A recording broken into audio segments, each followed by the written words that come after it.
Welcome to Crime Stories for Sleep. Tonight, we're clocking in for the graveyard shift. Tonight, we have 5 true accounts from security professionals who've worked the overnight shift in warehouses and distribution centers across the country.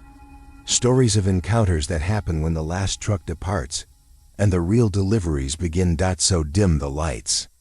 Put on your headphones and join me as we walk the endless aisles where some shipments never reach their destination and some workers never finish their final delivery. This is Dark Echoes. Story 1. The Night Inventory. My name is Carlos, and I worked security at the Northside Distribution Center in Cleveland, Ohio for 5 years. 2 million square feet of warehouse space serving the entire Great Lakes region, processing thousands of shipments daily for major retailers and manufacturers. During business hours, the facility buzzed with activity. Trucks loading and unloading, forklifts moving pallets, workers scanning inventory and processing orders. But from 11 p.m. to 7 a.m., when I worked my shift, the warehouse became a different world entirely. The Northside facility was built in 1987, designed as a state-of-the-art distribution hub with automated inventory systems, climate-controlled storage zones, and enough space to house a small city. The warehouse was divided into 12 major sections, each designated by letter and specialized for different types of products. Electronics in Section A, clothing and textiles in Section B, household goods in Section C, and so on. My job was straightforward. Patrol the facility during overnight hours, monitor the security systems, ensure that all automated equipment was functioning properly, and respond to any alarms or unusual activity. Most nights, I spent my time walking the aisles between towering shelves, checking that everything was secure and properly organized. The inventory management system was computerized and highly sophisticated. Every item that entered the warehouse was scanned and logged, assigned a specific location, and tracked throughout its stay in the facility.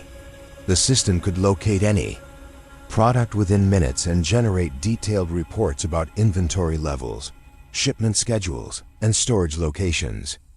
During my first 2 years, everything operated exactly as designed. Trucks arrived according to schedule, inventory moved through the system efficiently, and my security rounds revealed nothing more interesting than the occasional mislabeled package or improperly stacked pallet.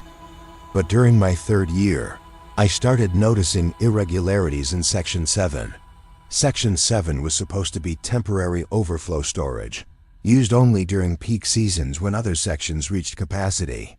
Most of the year, it remained largely empty, except for a few pallets of slow-moving merchandise that didn't fit anywhere else. The section was located in the farthest corner of the warehouse, separated from the main work areas by a loading dock that had been abandoned when the facility was reorganized in 2003. During my routine rounds, I began finding pallets in Section 7 that weren't listed in the inventory system. The first time I noticed this, I assumed it was a computer error or a delay in data entry. New shipments sometimes took several hours to appear in the system, especially if they arrived during shift changes or busy periods. But when I checked the same pallets the following night, they still weren't registered in the database. I reported the discrepancy to my supervisor, Janet, who promised to investigate during business hours. But when I asked her about it the next evening, she told me that Section 7 showed as completely empty in all the official records. According to the inventory system, no merchandise had been stored in that area for over 6 months. Maybe someone's using it as temporary staging space, Janet suggested. Sometimes the day crew parks pallets there while they reorganize other sections. As long as nothing's missing from the main inventory, I wouldn't worry about it. But I was curious enough to pay closer attention to Section 7 during my rounds. What I discovered was that the mystery pallets weren't random overflow merchandise. They were products that shouldn't have existed in our warehouse at all. I found pallets of electronics with model numbers that predated anything in our current inventory. Boxes of clothing with brand labels I didn't recognize, tagged with prices that seemed impossibly low for modern merchandise. Household items that looked like they belonged in a museum rather than a retail distribution center. More disturbing was the condition of these products. Everything was perfectly preserved, as if it had just arrived from the manufacturer, but the packaging and design suggested merchandise from decades earlier. I found television sets in boxes that claimed they were new, color TV with remote control, as if color television were a recent innovation. Clothing with tags that advertised authentic 1970s fashion, now available. None of this merchandise appeared in our shipping manifests or customer orders. According to every official record, Section 7 remained empty. During my 4th year, I decided to document the mystery inventory more systematically. I brought a camera to work and photographed every pallet I found in Section 7, noting the products, quantities, and any identifying information I could find. What I discovered was that the inventory in Section 7 changed on a predictable schedule. Every Tuesday night, new pallets would appear, arranged in neat rows as if they had been delivered by a professional crew. Every Friday night, those pallets would disappear, leaving the section completely empty until the next Tuesday delivery. But there were no trucks scheduled for Section 7, no drivers, no loading crews, no paperwork documenting any shipments to or from that area.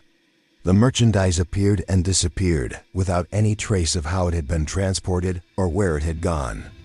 I started researching the history of the Northside facility, looking for any information that might explain the impossible inventory. What I found was a newspaper article from October 1987, published just 2 months after the warehouse had opened for business. Local trucking company lost in warehouse fire. The article described the tragic accident during the facility's first year of operation. Midwest Express Logistics, a family-owned trucking company, had been making a routine delivery to the newly opened warehouse when an electrical fire broke out in what was then called Section 7. The fire had spread rapidly through a shipment of synthetic textiles, creating toxic smoke that filled the entire area. 3 employees of Midwest Express Logistics died in the fire: driver Thomas Chun, loader Jimmy Santos, and shipping supervisor Maria Rodriguez. They had been trapped in Section 7 while attempting to save their merchandise from the flames.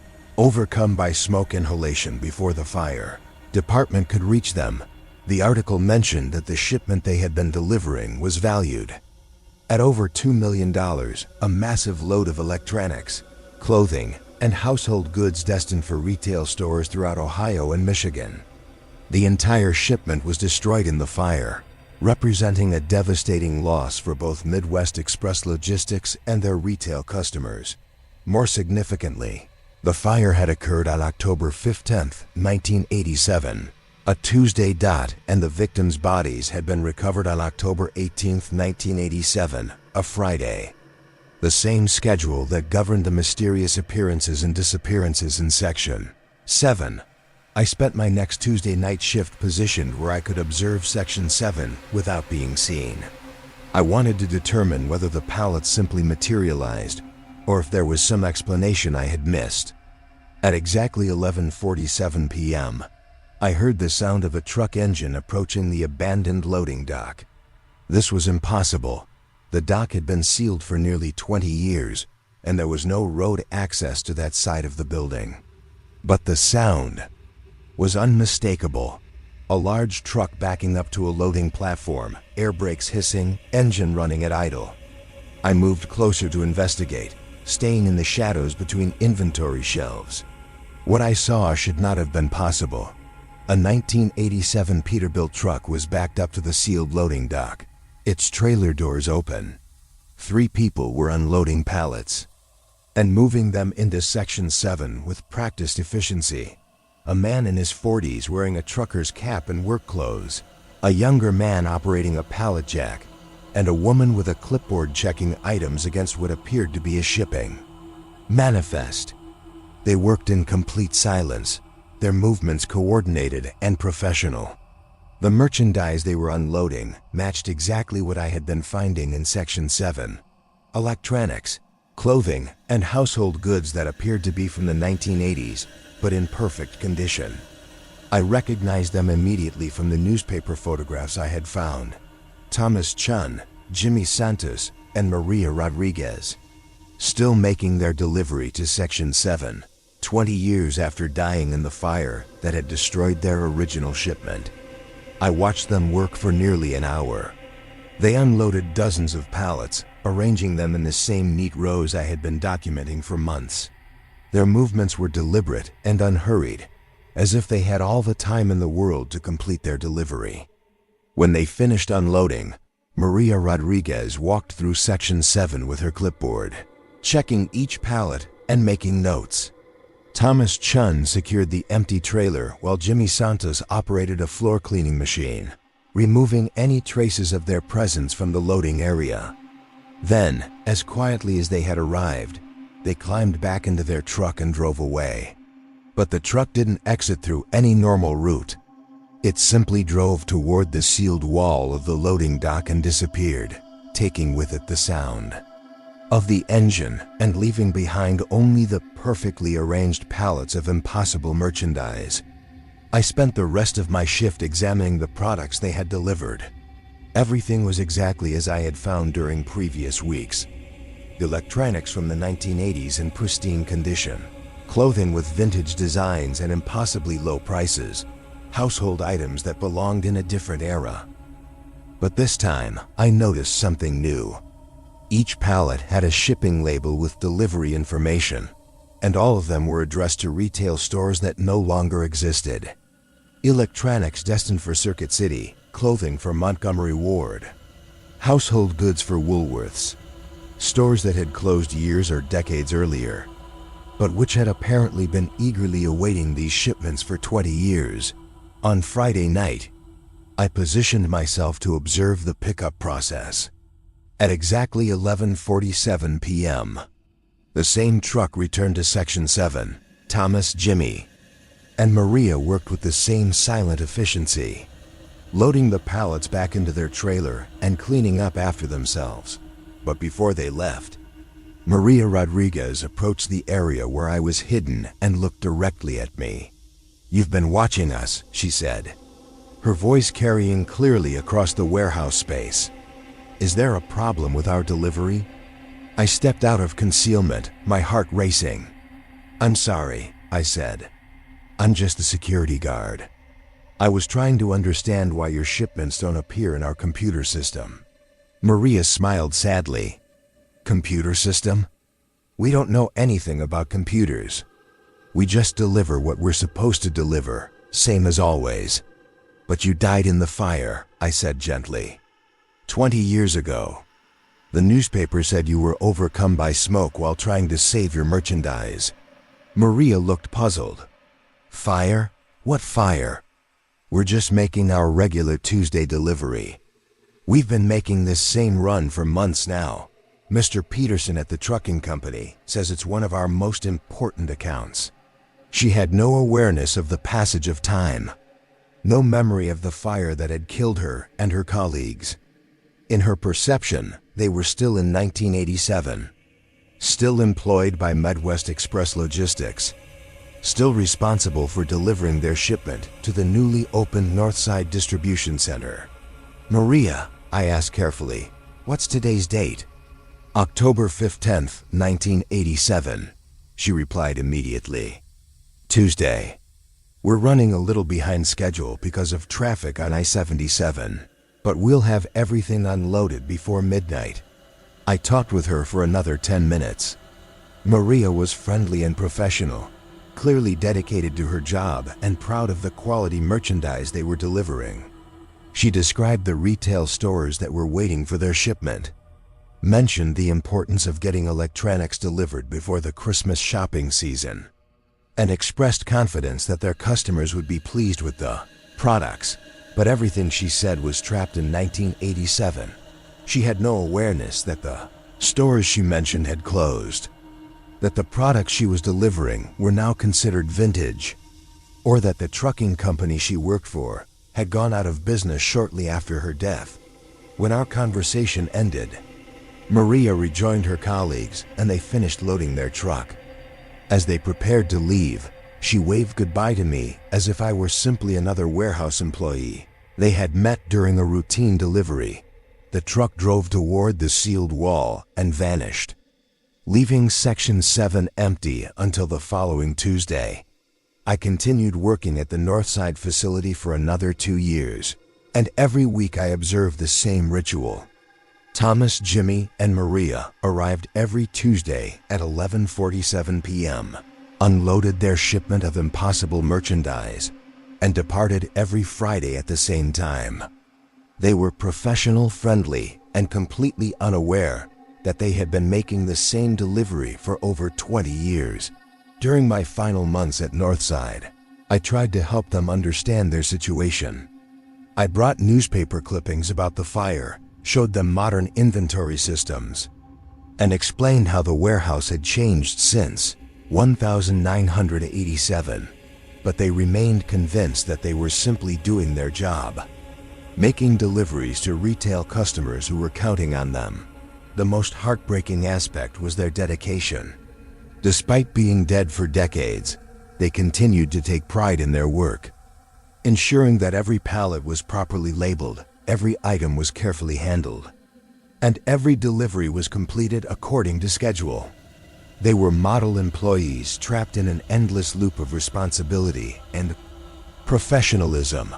I left the Northside facility because I couldn't handle the emotional weight of watching 3 good people trapped in jobs they couldn't finish and responsibilities they couldn't abandon, but also because I realized that some workers become so committed to their duties that death can't release them from their obligations. The new security guard at Northside probably notices occasional irregularities in the inventory system, probably finds pallets in areas that should be empty, and wonders about discrepancies in the computer records. Probably never realizes that some deliveries continue long after the shipping company has closed and the customers have moved on, because the most dedicated workers sometimes can't accept that their final delivery has been completed and it's time to turn in their keys. Thomas Chun, Jimmy Santos, and Maria Rodriguez are still making their Tuesday deliveries to Section 7, still ensuring that their customers receive the quality merchandise they ordered in 1987. They're still proud of their work, still committed to their responsibilities, still believing that tomorrow they'll finish their route and drive home to families who have been waiting for them for over 20 years. Some shipments take longer than expected to reach their destination, and some employees never stop trying to complete their deliveries, no matter how long the route takes or how many years pass between pickup and delivery. Story 2. The Loading Dock Phantom. *. My name is Patricia, and I spent 3 years working security at the Great Lakes Cold Storage Facility in Buffalo, New York, specialized warehouse for frozen and refrigerated products, serving restaurants, grocery chains, and food distributors throughout the Northeast. The facility operated 24/7 with different temperature zones, standard refrigeration at 35 degrees, frozen storage at -10, and deep freeze sections that reached -40 degrees Fahrenheit. The building itself was enormous, nearly 500,000 square feet of refrigerated space divided into dozens of temperature-controlled rooms and loading areas. During business hours, the facility was constantly active with trucks delivering fresh produce, frozen foods, and specialty items that required precise temperature control. But during my shift from midnight to 8 a.m., the facility took on a different character. The constant hum of refrigeration equipment, the echo of footsteps on concrete floors, and the isolation of working alone in sub-freezing temperatures created an atmosphere that was both meditative and unsettling. My job responsibilities included monitoring all temperature zones, checking that refrigeration systems were functioning properly, ensuring that loading dock doors remained sealed when not in use, and responding to any alarms or equipment malfunctions. Most of my shift was spent walking through the various storage areas, checking temperature logs and making sure that valuable food inventory remained properly preserved. The facility was laid out, logically, receiving docks on the east side where trucks delivered fresh products, storage zones arranged by temperature requirements, and shipping docks on the west side where customer orders were loaded for delivery. Each area had its own climate controls and security protocols, designed to maintain product quality and prevent contamination. During my first year, the job was exactly what I expected. Quiet, routine, with occasional equipment alarms that required simple resets or adjustments. The most challenging aspect was staying warm during long walks through the frozen storage areas, but the company provided excellent cold weather gear and heated break rooms. It was during my second year that I first encountered Eddie. I was conducting my routine 2 a.m. inspection of loading dock 7 when I noticed that one of the dock doors was partially open. This was a serious problem. An open dock door could allow warm air into the refrigerated area, potentially spoiling thousands of dollars worth of frozen products. I approached the door to close it, but as I got closer, I could hear the sound of someone working inside the loading area. The noise was familiar. The beep of a pallet jack reversing, the mechanical whir of a hydraulic lift, and the rhythmic thump of boxes being stacked. This was unusual. No deliveries were scheduled for the overnight shift, and all loading dock activities were supposed to cease at 11 p.m. I checked my work schedule. No maintenance crews, no special deliveries, no reason for anyone to be working in that area. I looked through the dock door opening and saw a man operating a pallet jack, moving boxes from a truck trailer into the refrigerated storage area. He was wearing the standard cold storage uniform, insulated coveralls, work boots, and a knit cap pulled down over his ears. He worked with practiced efficiency, clearly familiar with the loading procedures and safety protocols. "Excuse me," I called out. "Can I see your work authorization? I don't have any overnight deliveries scheduled for this dock." The man looked up and smiled. He was probably in his 50s, with a weathered face and the build of someone who had spent decades doing physical labor. "Oh, hey there. Sorry about the noise. I'm Eddie Kowalski, Local 274. Just finishing up this load of frozen vegetables. Should be done in another 20 minutes. Local 274 was the union that represented our loading dock workers. Eddie's explanation made sense. Sometimes deliveries ran late or drivers needed to complete their routes during overnight hours. But I was still supposed to verify any after-hours activity. "Do you have paperwork for this delivery?" I asked. "I need to log it in my security report." Eddie gestured toward the truck cab. "Drivers got all the manifests. I just unload what they bring me. Been doing this same route for 15 years now. Frozen vegetables from the processing plant upstate. Never had any problems before." I walked over to the truck to speak with the driver, but the cab was empty. No driver, no paperwork, no evidence that anyone had been operating the vehicle.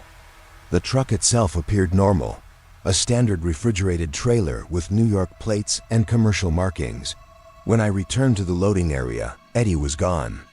The pallet jack sat empty in the middle of the dock, and there was no sign that anyone had been working there. But the boxes Eddie had been unloading were neatly stacked in the refrigerated storage area, arranged according to our standard procedures. I checked the inventory system to see if the delivery had been logged electronically. According to the computer records, no merchandise had been received at loading dock 7 for over 48 hours. But the boxes Eddie had unloaded were clearly visible, taking up considerable space in our frozen vegetable section. I examined the boxes more closely. They were labeled as frozen corn, beans, and mixed vegetables, with production dates from a processing plant in western New York. The packaging looked professional, and the labeling was consistent with products we regularly received. But when I tried to scan the barcodes, none of them registered in our inventory system. I reported the incident to my supervisor, Janet, who promised to investigate during business hours. But when I asked her about it the following evening, she told me that our frozen vegetable section showed normal inventory levels with no unexplained additions. According to the official records, no delivery had occurred at loading dock 7. Sometimes the computer system has delays, Janet suggested. If the boxes are properly labeled and stored correctly, I wouldn't worry about it. The day shift will sort out any inventory discrepancies. But I was curious enough to pay closer attention to loading dock 7 during my rounds. What I discovered was that Eddie appeared on a regular schedule, every Tuesday night at approximately 2 a.m., always unloading the same type of merchandise from what appeared to be the same truck. The pattern was remarkably consistent. Eddie would arrive, work efficiently for about 30 minutes unloading boxes of frozen vegetables, and then disappear without explanation. The truck would be gone by 3 a.m., leaving behind neatly arranged inventory that never appeared in our computer system. During my 3rd year, I decided to research Eddie Kowalski and local coal, 274. What I found was a union newsletter from 1998 with an obituary for Edward Eddie Kowalski, age 52. According to the article, Eddie had been a dedicated loading dock worker at Great Lakes Cold Storage for 15 years, known for his reliability and expertise with frozen food handling. He had died of a heart attack while unloading a shipment of frozen vegetables at loading dock 7, collapsing during what his supervisor described as a routine Tuesday night delivery. The obituary mentioned that Eddie had been found by the morning shift crew, surrounded by boxes of corn and beans that he had been carefully arranging according to company procedures. Even while experiencing a medical emergency, he had continued, working to ensure that the frozen products were properly stored and preserved. Eddie Kowalski had died 25 years ago, but he was still reporting for his Tuesday night shift, still unloading frozen vegetables with the same dedication and professionalism that had characterized his 15-year career. The next Tuesday night, I positioned myself where I could observe loading dock 7 without interfering with Eddie's work. I wanted to understand what was driving him to continue his job too. And a half decades after his death, Eddie arrived at exactly 2:07 a.m., backing his truck up to the dock with practiced precision. He worked methodically, moving boxes from the trailer to the storage area with the efficiency of someone who had performed the same task thousands of times. His movements were deliberate and careful, ensuring that each box was properly positioned and that the cold chain remained unbroken. I approached him during a break in his work. "Eddie, I'm Patricia, the security guard. I wanted to thank you for all your hard work." Eddie looked up and smiled, the same friendly expression I had seen during our first encounter. "Hey Patricia, good to meet you. Yeah, this is a busy route. These vegetables need to get into cold storage as quickly as possible. Can't let the temperature rise or you'll lose the whole shipment." "How long have you been working this route?" I asked. 15 years now," Eddie replied. "Started here right out of high school. Best job I ever had. Good union, decent pay, and I like working with my hands. Plus, the frozen food business is always going to need good people who understand proper handling procedures." He was speaking in present tense, as if his employment were ongoing. I decided to test his awareness of time and circumstances. "Eddie, what year is it?" 1998, he said without hesitation. "Tuesday, November 17th, running a little behind schedule. Tonight because of traffic on the thruway, but I'll have everything unloaded before 3 a.m. Always do." According to the obituary I had found, November 17th, 1998 was the night Eddie had died while working at loading dock 7. In his perception, he was still living that final shift, still responsible for completing the delivery that had been interrupted by his heart attack. "Eddie, do you remember feeling sick at all? Any chest pain or trouble breathing?" His expression became concerned. "No, I feel fine.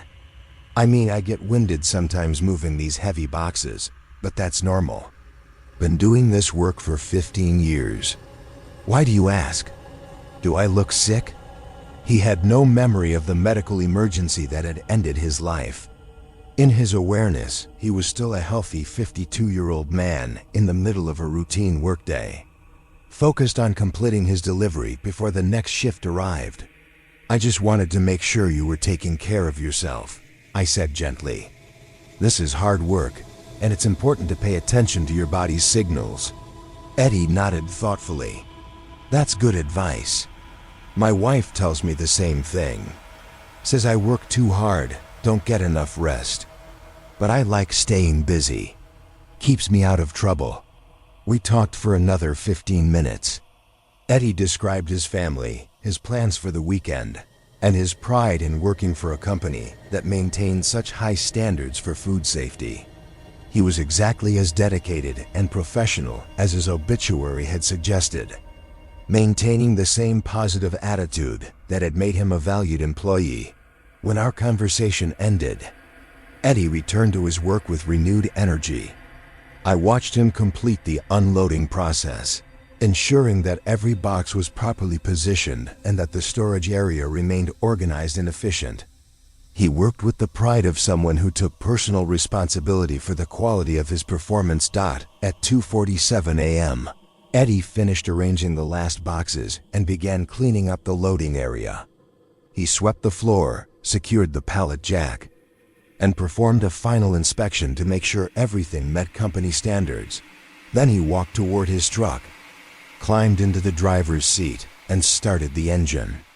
But instead of driving away, Eddie simply sat in the cab for several minutes, as if he were experiencing some kind of confusion or disorientation. Approached the truck and looked through the driver's side window. Eddie was slumped forward against the steering wheel, his breathing labored and his face pale. He was experiencing the heart attack that had killed him in 1998, reliving the final moments of his life over and over again. Eddie, I called out. Eddie, are you all right? He looked up at me with an expression of surprise and concern. I think something's wrong, he said. My chest feels tight, and I'm having trouble catching my breath. Maybe I should call my wife. I wanted to help him, but I realized that this was the moment of his death, the event that had trapped him in an endless loop of completing his final delivery. Every Tuesday night, Eddie finished unloading his shipment of frozen vegetables and then experienced the medical emergency that had ended his life and his career. The truck faded from view, taking Eddie with it, leaving behind only the neatly arranged boxes of frozen produce that would disappear from inventory records by morning. Continued working at Great Lakes Cold Storage for another year. And every Tuesday night I observed the same pattern. Eddie would arrive, unload his delivery with professional dedication, and then experience the heart attack that had killed him 25 years earlier. He was trapped in a cycle of work and death, unable to finish his final shift and go home to the wife who had been waiting for him since 1998. The most heartbreaking aspect was Eddie's commitment to quality. Despite being dead for decades, he continued to take pride in his work, ensuring that every box was properly handled and that food safety protocols were maintained. He was still the reliable employee his supervisors had depended on, still determined to complete his deliveries regardless of personal cost. I left Great Lakes Cold Storage because I couldn't handle watching a good man trapped in the moment of his death, reliving his final shift over and over again without any awareness of what had happened to him.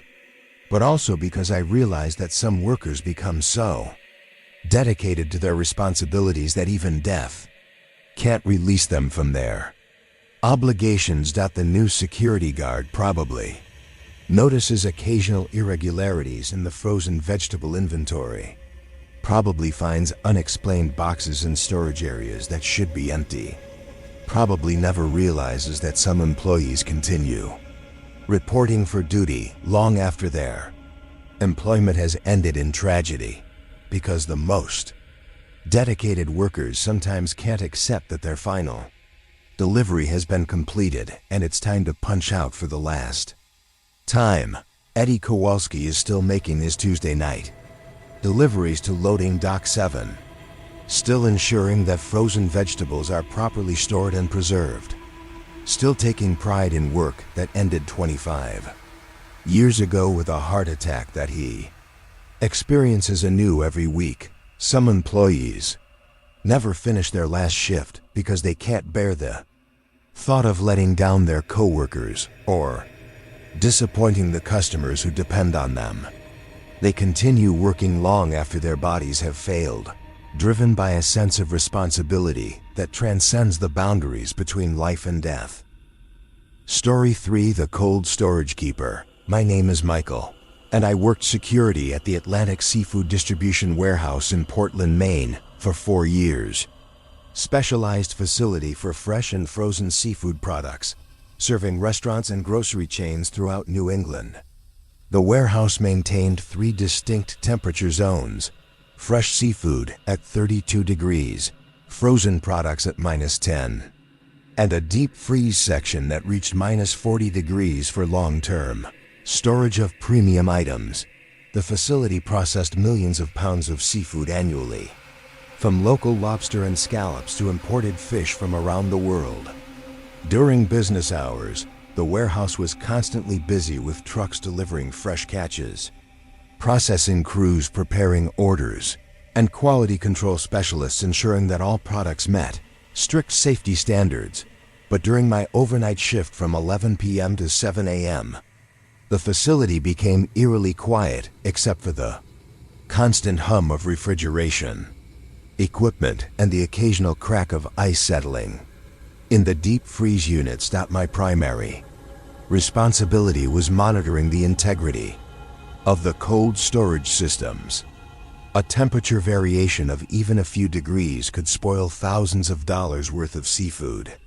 So I spent most of my shift walking through the various storage areas, checking digital temperature displays and ensuring that all equipment was functioning properly. The warehouse was arranged with receiving docks on one side, where fishing boats and trucks delivered fresh products, processing areas where seafood was cleaned and packaged, and storage zones organized by temperature requirements.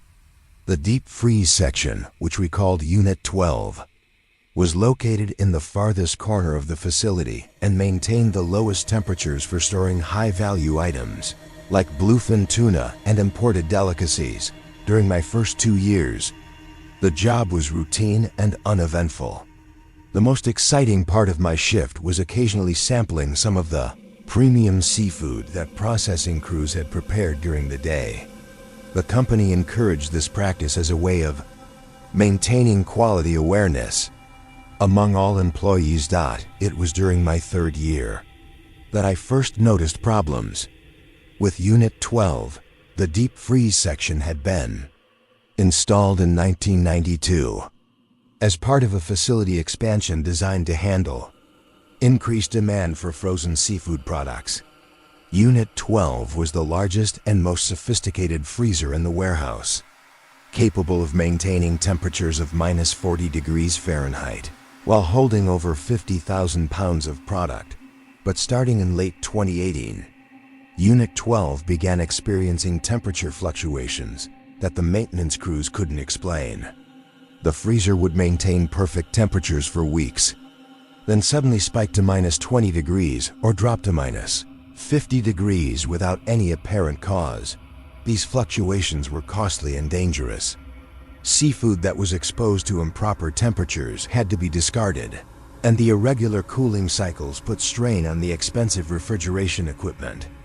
The company brought in specialists from the manufacturer, replaced components, and even installed backup cooling systems.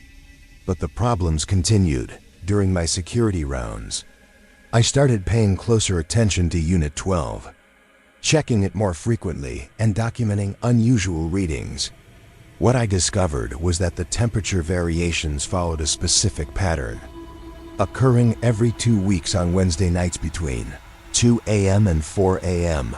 More disturbing was what I found during these temperature events. On Wednesday nights when Unit 12 experienced problems, I would discover a person working inside the freezer. The first time I saw him, I thought someone had accidentally become trapped in the unit during a temperature malfunction. I rushed to open the freezer door, expecting to find an employee in distress from the extreme cold dot instead. I found a man in his 60s wearing standard cold storage gear, calmly organizing frozen fish in the sub-zero environment. He was arranging boxes of imported tuna with methodical precision, checking labels and rotating stock according to proper inventory procedures. "Sir," I called out, my breath forming clouds in the frigid air. "You need to get out of here immediately. The temperature control is malfunctioning." The man looked up and smiled. "Temperature's perfect," he said. "-40 degrees, exactly where it should be for premium bluefin. Been keeping these fish at the right temperature for 26 years now. Never lost a single pound to spoilage." I checked the digital display.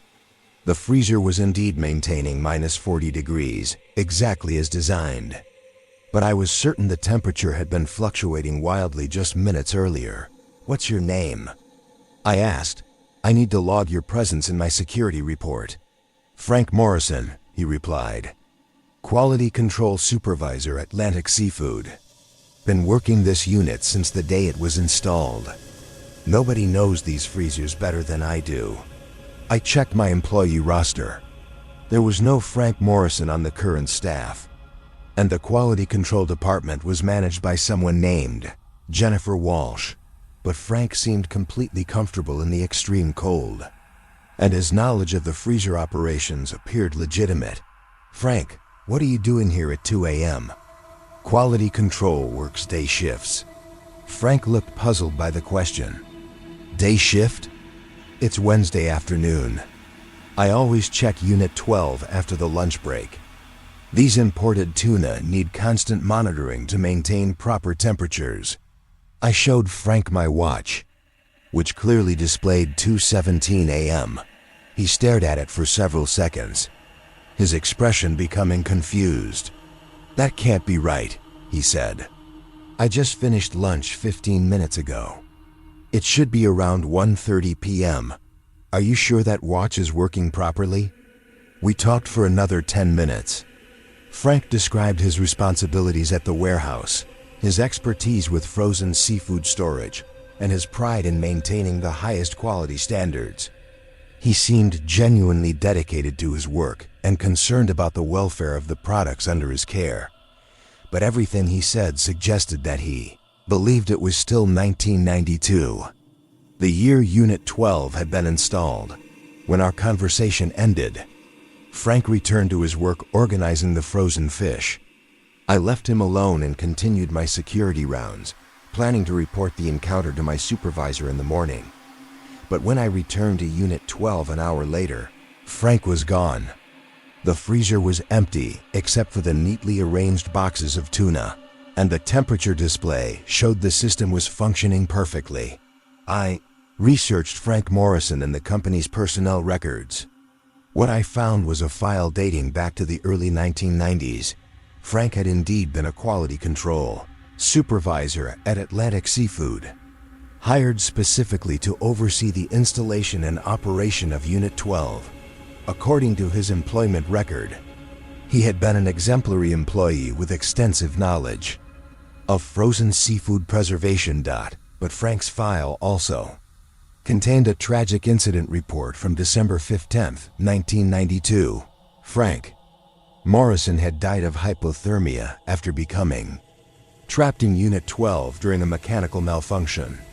The freezer's door had jammed shut while Frank was inside conducting a quality inspection, and the backup alarm system had failed to notify anyone of the problem. Frank had been trapped in the -40-degree environment for over 6 hours before being discovered by the morning shift crew. The incident report noted that Frank had been found surrounded by perfectly organized inventory. Even while freezing to death, he had continued working to ensure that the seafood was properly arranged and that quality standards were maintained. His dedication to his responsibilities had literally killed him. Frank Morrison had died 26 years ago, but he was still reporting for work every Wednesday. still conducting quality inspections in the freezer unit that had become his tomb. Over the following months, I observed Frank's routine more carefully. Every other Wednesday at exactly 2 a.m., he would appear in Unit 12 and spend 2 hours organizing inventory, checking temperatures, and ensuring that all products met his exacting quality standards. He worked with the same dedication and expertise that had made him a valued employee in 1992. Frank had no awareness that he was dead. In his perception, he was still conducting his Wednesday afternoon quality inspections, still responsible for maintaining the frozen seafood that restaurants and customers depended on. He had no memory of the mechanical failure that had trapped him in the freezer, no understanding that his body had succumbed to hypothermia. While his mind remained focused on his work, during one of our encounters, I decided to try helping Frank understand his situation. "Frank, do you remember anything about the door jamming shut? Any problems with the freezer locking mechanism?" Frank looked confused. "Door problems? No, everything's working fine. I just came in for my regular inspection. These new freezers are remarkable, much better temperature control than the old units we used to have. Frank, you've been in here for a very long time. Your family must be worried about you." "Family?" Frank's expression became distant.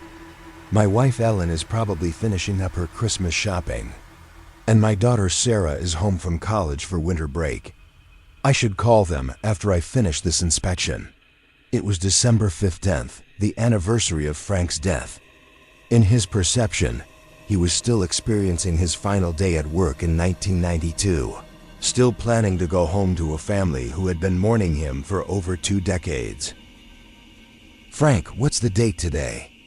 "December 15th, 1992, he replied immediately. "Wednesday.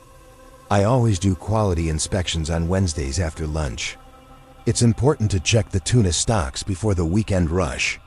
I tried to explain that decades had passed, that his family had aged, that the warehouse had changed in countless ways since 1992, but Frank couldn't process information that contradicted his fixed perception of reality. He remained convinced that he was simply doing his job on a Wednesday afternoon, responsible for maintaining the quality standards that customers expected.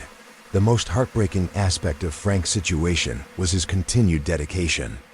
Despite being dead for 26 years, he still took immense pride in his work, still worried about temperature control and inventory rotation, still felt personally responsible for every pound of seafood in Unit 12.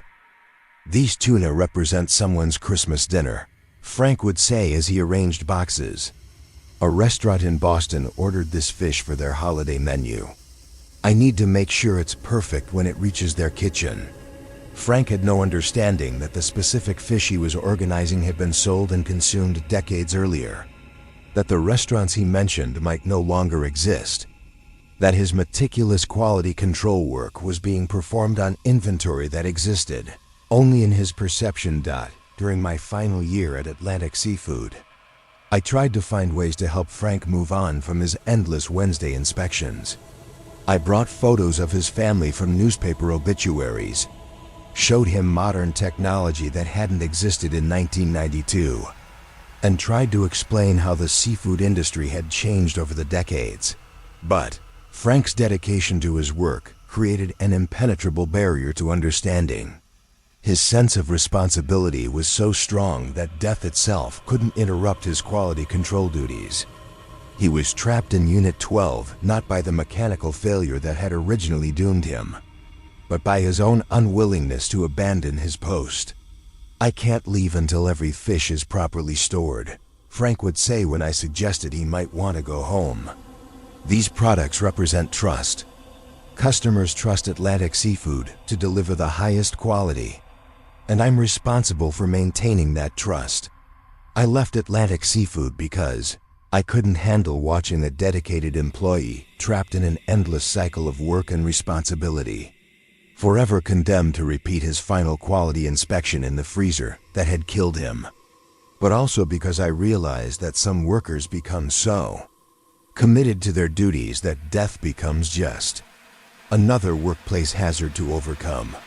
The new security guard probably notices occasional temperature fluctuations in Unit 12, probably finds perfectly organized inventory in areas that should have been disturbed by the cooling system malfunctions, probably never realizes that some employees continue working long after hypothermia has claimed their lives, because the most dedicated quality control specialists sometimes can't accept that their final inspection has been completed and it's time to go home to families who have been waiting for them for decades. Frank Morrison is still conducting his Wednesday quality inspections in Unit 12, still ensuring that frozen seafood meets the highest standards, still taking personal responsibility for products that will reach Christmas dinner tables that have been empty for over 20 years.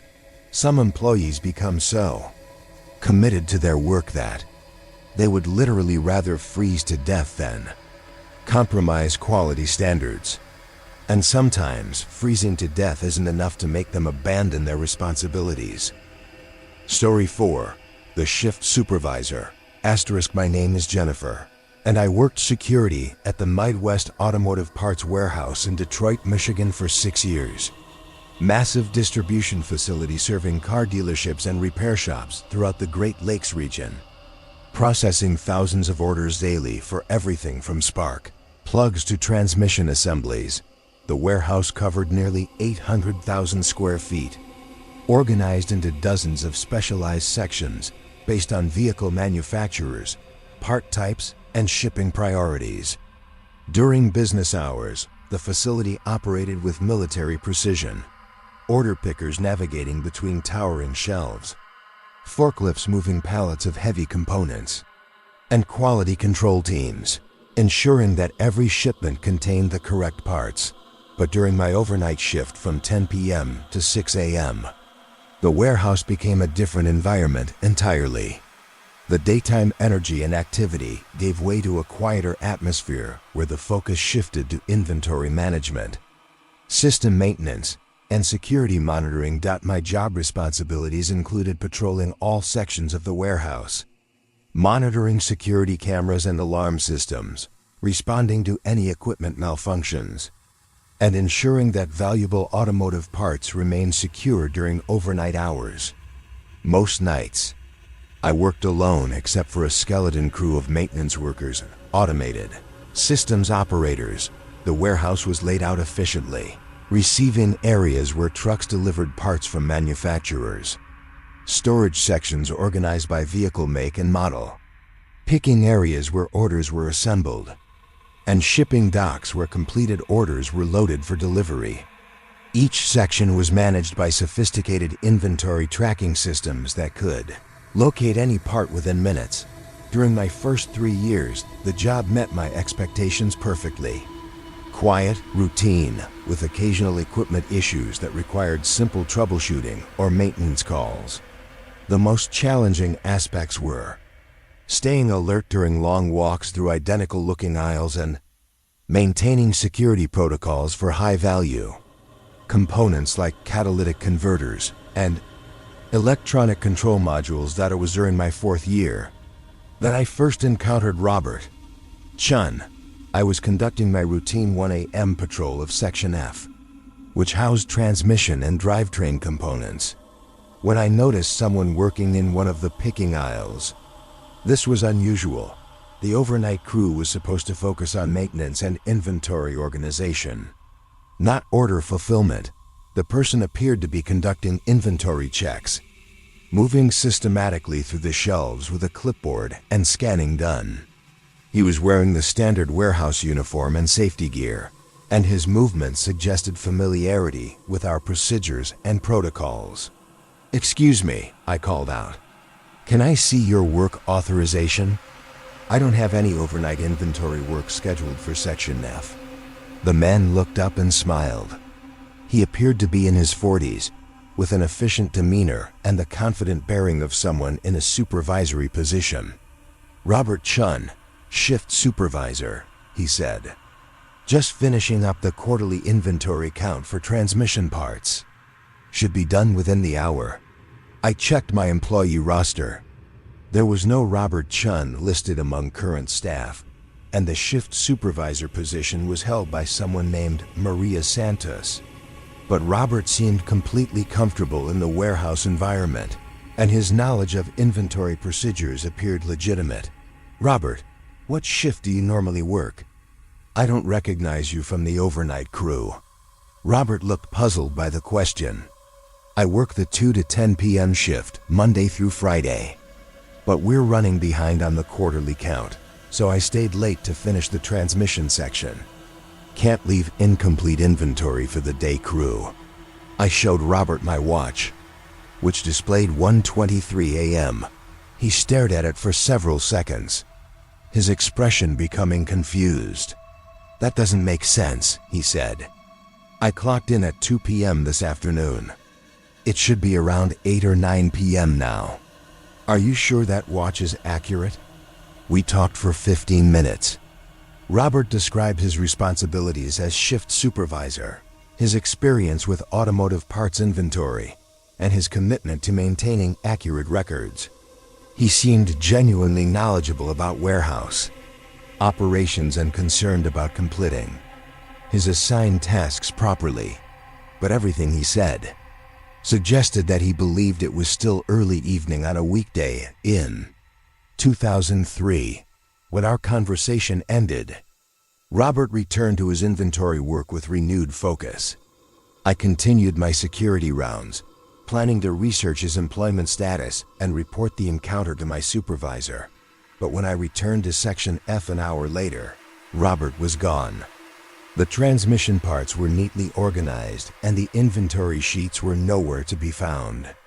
According to the computer system, no inventory work had been conducted in Section F for over a week. Researched Robert Chun in the company's personnel records and found an employment file dating back to the early 2000s. Robert had indeed been a shift supervisor at Midwest Automotive Parts, hired in 2001 with extensive experience in automotive parts distribution. His performance reviews described him as dedicated, detail-oriented, and committed to maintaining accurate inventory records. But Robert's file also contained a tragic incident report from October 23, 2003. Robert Chun had died of a heart attack while working late to complete a quarterly inventory count. He had been found by the morning shift crew, collapsed in Section F, surrounded by completed inventory sheets and properly organized transmission parts. Even while experiencing a medical emergency, Robert had continued working to ensure that the quarterly count was accurate and complete. The incident report noted that Robert had been scheduled to work only until 10 p.m., but had volunteered to stay late because the inventory count was behind schedule. His dedication to completing the task had likely contributed to the stress that triggered his fatal heart attack.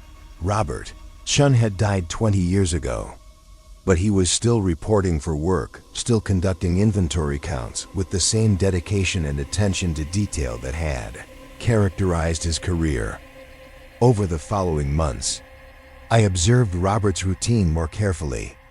Every 2 weeks on Thursday nights, he would appear in Section F at approximately 1 a.m. and spend several hours conducting detailed inventory checks.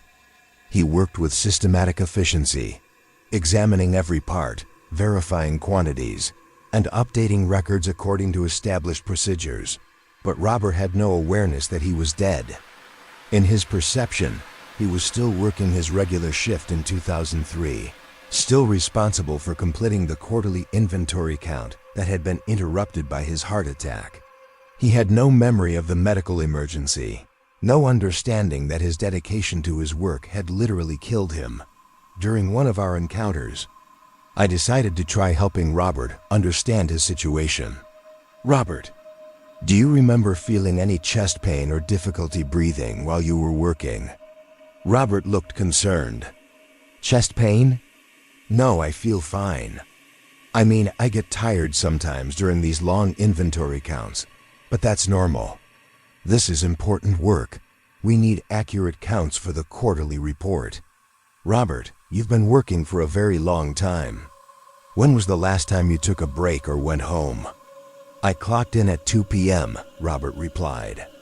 I planned to finish by 10 p.m., but the count is taking longer than expected. My wife will understand. She knows how important it is to get these numbers right. It was October 23rd, the anniversary of Robert's death. In his perception, he was still experiencing his final day at work in 2003, still planning to complete his inventory duties and go home to a wife who had been mourning him for 2 decades. Robert, what's today's date? October 23rd, 2003, he said immediately. Thursday.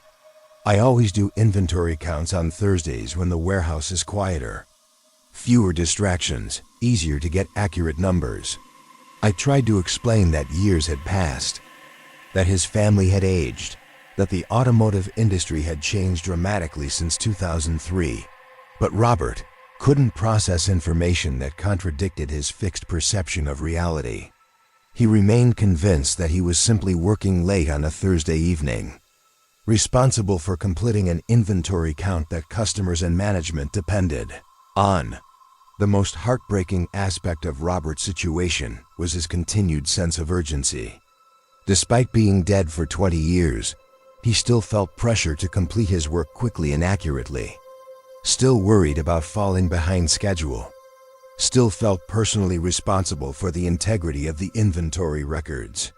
These transmission parts represent people's livelihoods, Robert would say as he checked quantities. Mechanics depend on accurate inventory so they can order the right parts for customer repairs. If I make mistakes, real people suffer real consequences. Robert had no understanding that the specific parts he was counting had been sold and replaced countless times over the past 2 decades. That the mechanics he was concerned about might have retired or passed away. That his meticulous inventory work was being performed on stock that existed only in his perception.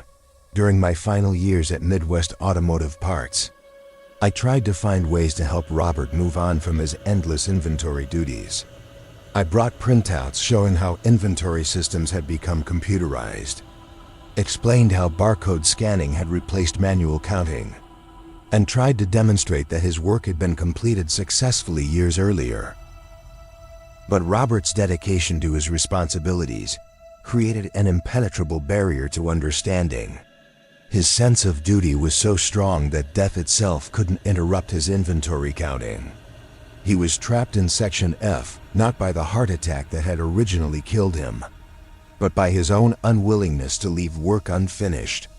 I can't go home until every part is counted and verified, Robert would say when I suggested he might want to rest. This quarterly report affects purchasing decisions for the entire next year. Management is counting on me to provide accurate data. The most tragic aspect was Robert's awareness of time pressure. He would frequently check his watch and express concern about how late he was working, worried about keeping his wife waiting dinner. But he couldn't abandon his post until the inventory was perfect, and his perfectionism trapped him in an endless cycle of checking and rechecking the same parts. Just a few more aisles, Robert would say as the hours passed. I want to double-check the transmission fluid section before I submit the final numbers. Accuracy is more important than speed. I left Midwest Automotive Parts because I couldn't handle watching a dedicated supervisor trapped in an endless cycle of work and responsibility, forever condemned to repeat his final inventory count in the section where he had died. But also because I realized that some workers become so committed to their duties that death becomes just another obstacle to overcome in pursuit of perfectionism. New security guard probably notices occasional signs of activity in Section F. Probably finds perfectly organized inventory in areas that should have been disturbed by normal warehouse operations. Probably never realizes that some supervisors continue working long after heart attacks have claimed their lives because the most dedicated shift supervisors sometimes can't accept that their final Count has been completed, and it's time to clock out and go home to families who have been waiting for them for decades. Robert Chun is still conducting his Thursday inventory counts in Section F, still ensuring that transmission parts are accurately documented, still taking personal responsibility for quarterly reports that were submitted 20 years ago. Some employees become so committed to their work that they would literally work themselves to death rather than submit incomplete reports. And sometimes, working yourself to death isn't enough to make you abandon your responsibilities to the company and the customers who depend on your accuracy. Story 5, The Final Shipment. My name is David, and I worked security at the Central Mail Processing Facility in Chicago, Illinois for 7 years. Massive distribution center handling mail and packages for the entire Midwest region. Processing millions of items daily for the United States Postal Service, UPS, FedEx, and other shipping companies. The facility operated around the clock with different shifts, handling various aspects of mail processing, sorting incoming mail, organizing packages by destination, operating automated sorting equipment, and loading trucks for final delivery. During peak seasons like Christmas and back-to-school periods, the facility would process over 1 million packages per day. But during my overnight shift from 11 p.m. to 7 a.m., the facility took on a different character.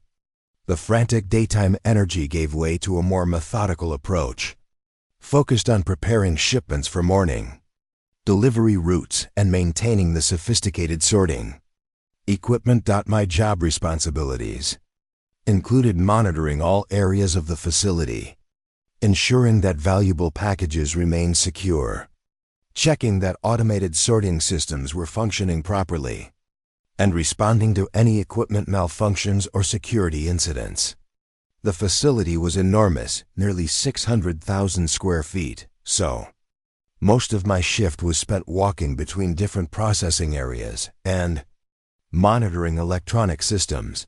The facility was organized logically. Incoming mail areas where trucks and planes delivered items from around the country. Sorting zones where automated equipment organized mail by zip codes and delivery routes. Storage areas for packages awaiting final processing. And loading docks where trucks were prepared for morning delivery routes. During my first 4 years, the job was exactly what I expected. Routine patrols, occasional equipment issues, and the satisfaction of helping maintain one of the most efficient mail processing operations in the country. The most interesting aspect was observing the incredible volume and variety of mail that flowed through the facility every day. It was during my 5th year that I first noticed irregularities in Section 12. Section 12 was designated as temporary storage for packages that required special handling, items that were damaged during transport, packages with unclear addresses that needed additional research, and shipments that were being held for various administrative reasons. Most of the time, Section 12 contained only a few dozen items, awaiting resolution of their delivery issues.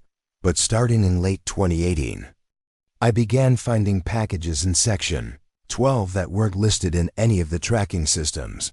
The first time I noticed this, I assumed it was a computer error or a delay in data entry. Packages sometimes took several hours to appear in tracking databases, especially if they had unusual addressing or required manual processing. But when I checked the same packages the following night, they still weren't registered in any system. I reported the discrepancy to my supervisor, Janet, who promised to investigate during business hours. But when I asked her about it the next evening, she told me that Section 12 showed as nearly empty in all official records. According to the tracking systems, no unregistered packages had been stored in that area. Maybe they're items being held for postage due, Janet suggested. Sometimes packages sit for a while when there are payment issues. As long as nothing valuable is missing, I wouldn't worry about it. But I was curious enough to examine the mystery packages more closely. What I discovered was deeply disturbing. The packages in Section 12 were addressed to people who were dead. I found letters and packages addressed to individuals with death dates going back decades. Birthday cards for children who had died in car accidents. Christmas presents for elderly people who had passed away from natural causes. Business documents for companies that had closed years earlier. More troubling was the condition of these items. Despite being addressed to people who had died years or decades earlier, the packages appeared to have been recently processed. They had current postmarks, modern shipping labels, and some even had tracking numbers from recent dates. None of these packages appeared in our tracking databases or delivery schedules. According to every official record, they didn't exist. But they were clearly present in Section 12, taking up considerable space and apparently awaiting delivery to recipients who would never receive them. During my 6th year, I decided to document the mystery packages more systematically.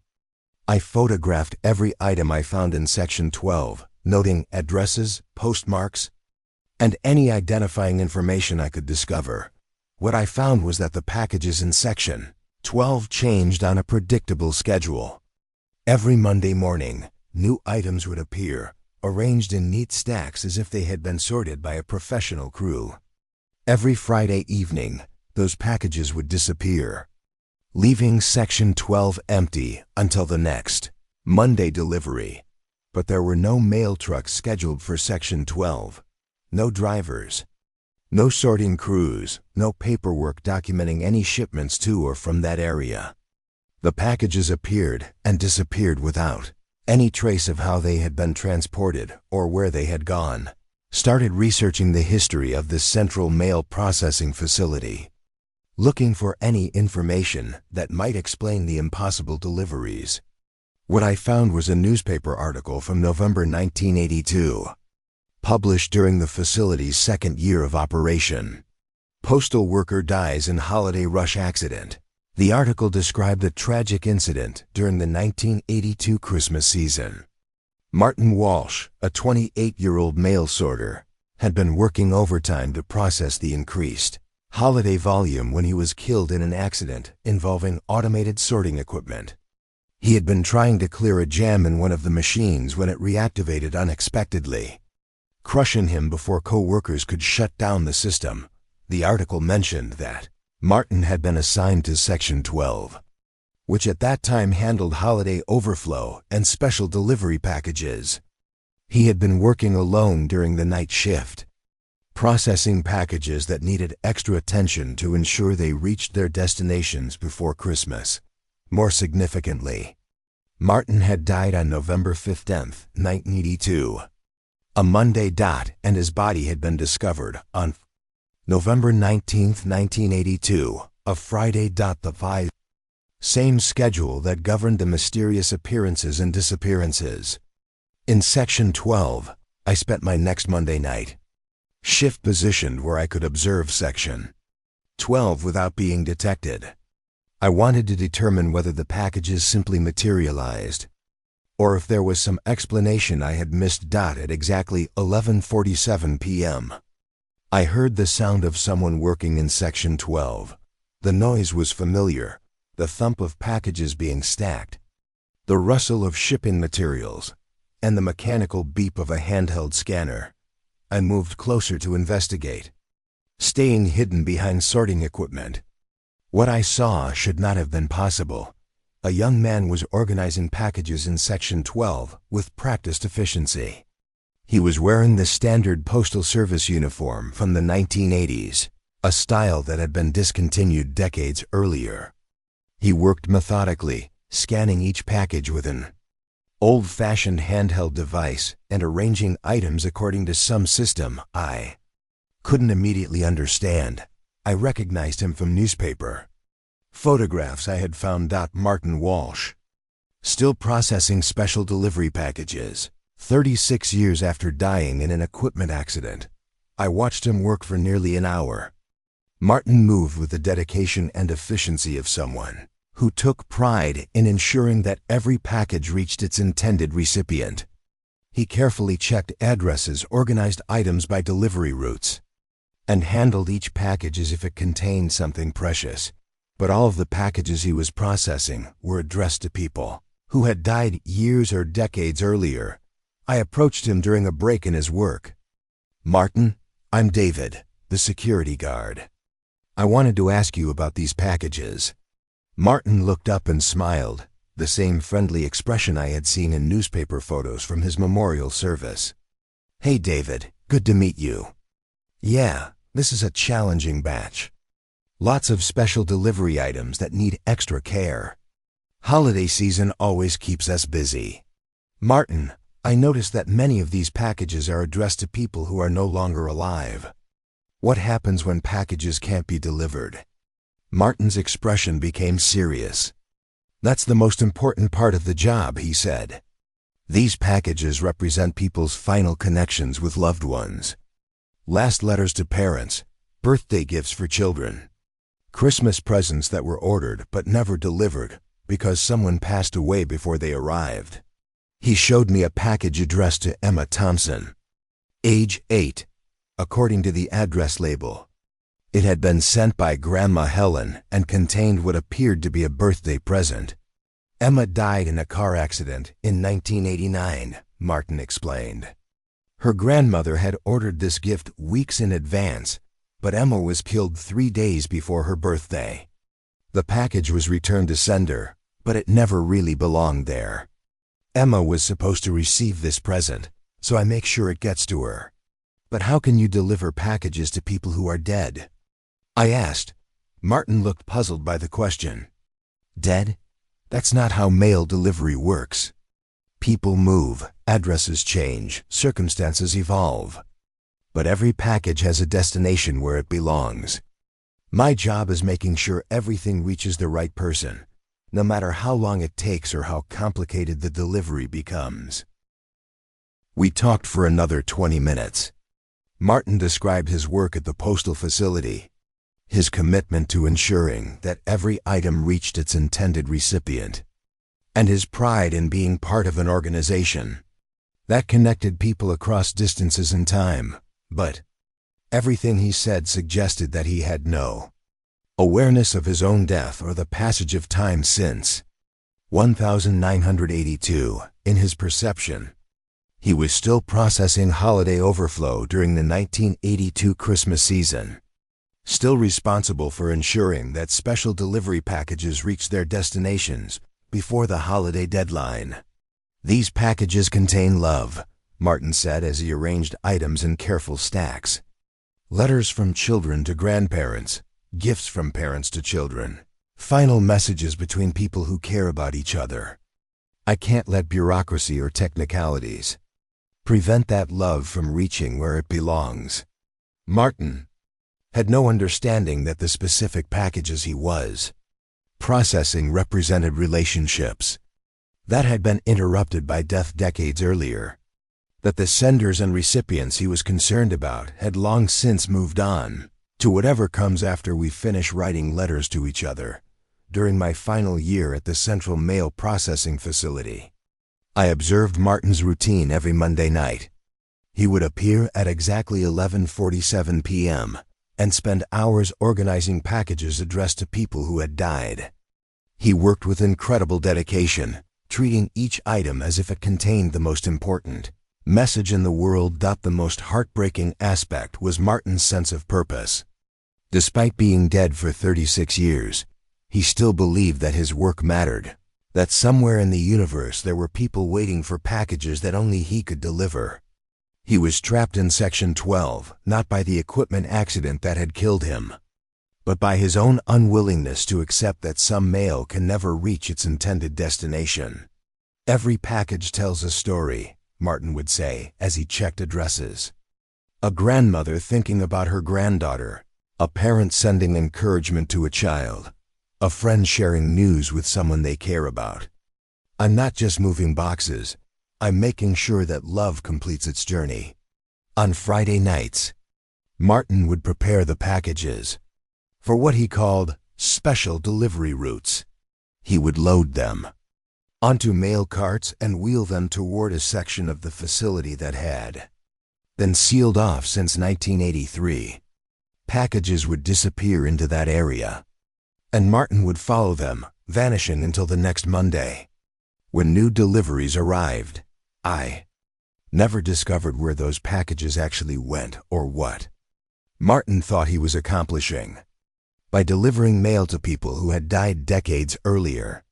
But I realized that some postal workers become so committed to their mission of connecting people that death itself can't interrupt their dedication to SERVICE. I left the Central Mail Processing Facility because I couldn't handle watching the dedicated employee trapped in an endless cycle of processing mail that would never reach its destination, but also because I realized that love and loss create their own postal system, one that operates according to rules that don't appear in any official manual. The new security guard probably notices occasional activity in Section 12, probably finds packages in areas that should be empty and wonders about items that don't appear in tracking systems, probably never realizes that some mail carriers continue delivering packages long after equipment accidents have ended their employment, because the most dedicated postal workers sometimes can't accept that their final delivery route has been completed and it's time to return their mail truck keys. Martin Walsh is still processing special deliveries in Section 12, still ensuring that packages reach their intended recipients, still believing that somewhere in the postal system, love can overcome the bureaucracy of death. Some mail carriers become so committed to their mission that they continue working long after their own addresses have been changed to local cemeteries. They understand that the most important packages are the ones that carry love across impossible distances, and they refuse to let administrative obstacles prevent those deliveries from reaching their final destinations.